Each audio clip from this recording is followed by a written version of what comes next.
to discuss this idea, this trope, this cliche that has arisen, as far as I know, from YouTube atheism, but it probably traces somewhere, that babies are born atheist. This is one of those things where when I heard that years ago, started hearing that and people repeating it like, hey, did you know, and what, this is, what did you, and anyway, and atheists among themselves kind of discussing this little truism. I thought, there's something wrong with this, but I haven't really spoken about it because this is the kind of thing I just think about those sorts of things for years sometimes, and then I go, I see why I had that feeling.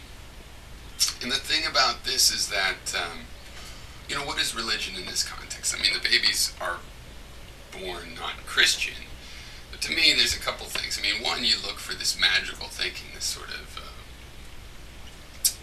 using schizophrenic perceptions as though they were sense perceptions, and just having a magical thinking about why things work the way they do. Now, a baby that's young is really just this pattern matching learning machine. So like a baby could end up having a positive attitude about blue, and it could be just because its nicest auntie wears a lot of blue, and she comes and she gives him food and she treats him gently, and she gets all of his other pleasure detection, software in his brain, wetware, running high while he's experiencing blue, and he gets a positive sense of it. Or maybe he is the kind of baby likes the sea breeze, and those ramp up his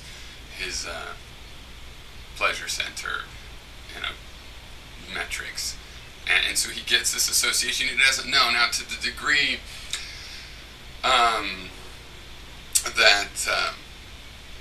he thinks about it at all, it's going to be, just an association of blue. A child's not going to go, that's the spirit of blue, and create this whole character and all those details. That's the kind of thing that you do as an adult, and it takes years, if only, not just maturity, but since it takes years, you become an adult if you started as a child.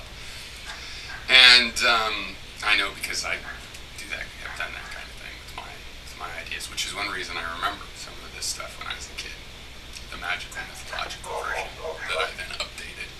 But anyway, so the kid's not going to be doing that. I'm talking about maybe a kid that doesn't even talk yet, but the kid is going to be like, oh, there it is again, that feeling. Hi, Mr. Blue, are you bringing me a lollipop today? What is it? Are we going swimming? Hello. It's going to talk, mental speaking, to this thing as though it's a personality, a personification. And this is natural.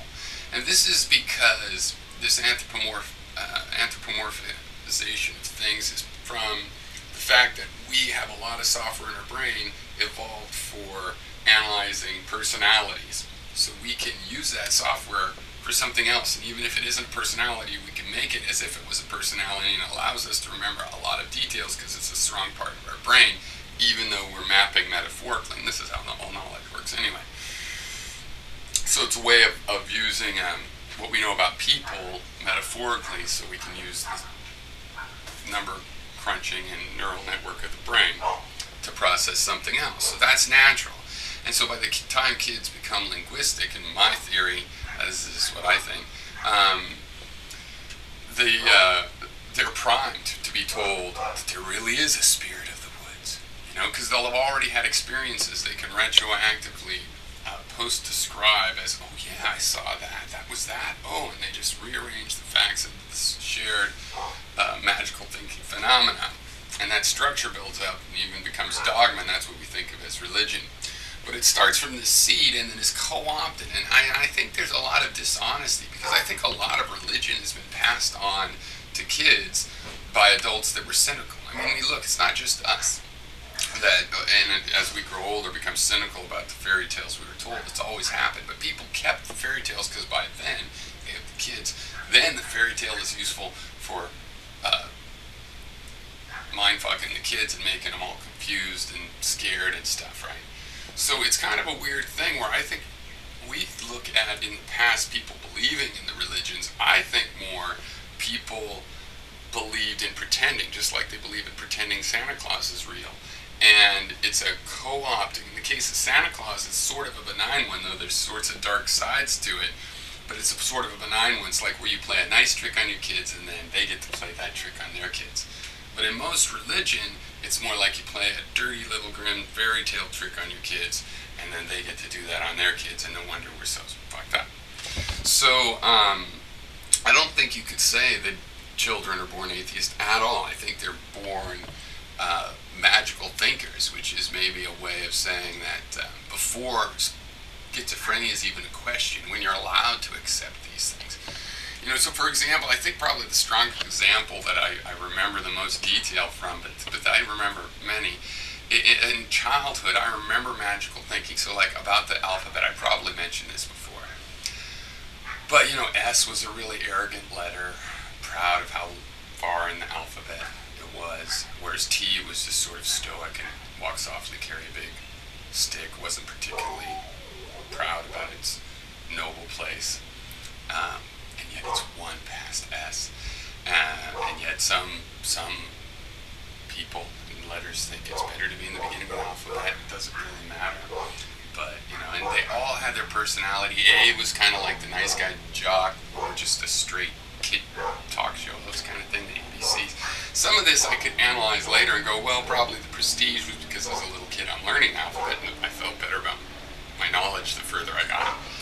And then, but a lot of it is this stray detail that just comes in there because of this magical thinking, because the brain naturally does metaphors and thinks of one thing as another, and our most flexible software, because there's so many different kinds of people, is thinking of things as persons. So, you know, some of it can't be explained. Now, I think I think everybody has these kinds of approaches when they're 7 and learning letters. They just forget them.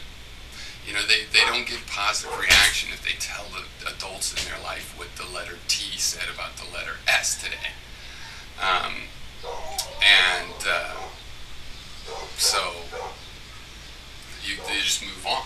But they had that perception, and I feel when you build on top of this, no, the letters are just letters, and they're symbols, and they were created over the years for this and that, and I don't even care about the details, but I know how to read. And, you know, and it's not that exciting, there's no magic. Underneath there is still whatever you thought, that you thought the letter E was like a wizard, and you thought the letter, you know, M was like a grandmother. You know, maybe your grandmother was named Maud. All kinds of weird little things. And they sort of stick in there, and this is the stuff that artists exploit and use, I think, these kinds of, this magical thinking. And to say someone's Christian and sign that with magical thinking or some other religion, in reality, it doesn't matter whether you have a religion or not. It's these metaphorical beliefs that, hello, Mr. Matt, are you going to bring me wisdom today? It could be about anything. It's this personification, and it's not as an explanation. It's a cognitive technique.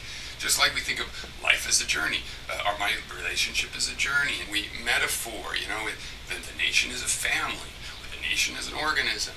We use these metaphors, and one of the most powerful metaphor centers that we have is personalities, because the strongest metaphors are really the base of all our metaphors, are things the body understands, and understanding other people's personality and their behavior is what it really means. Trying to be able to predict and understand and get a handle on other people's behavior is one of the most complicated things that we've been doing for millions and millions of years. And it has been quite a while. Remember, we've had stone tools for 600,000 years, right? So it's a long time that we've needed sophisticated communal.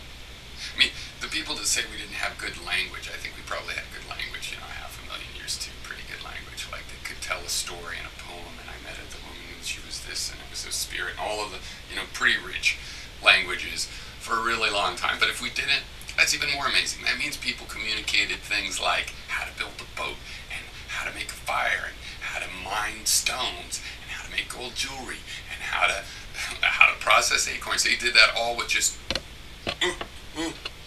that's pretty fucking amazing, right? That would take a super genius. Can you imagine having to describe any of those kinds of activities to people just with gestures and grunts? Make a fire. Yeah. But anyway, whatever. So, okay, So thoughts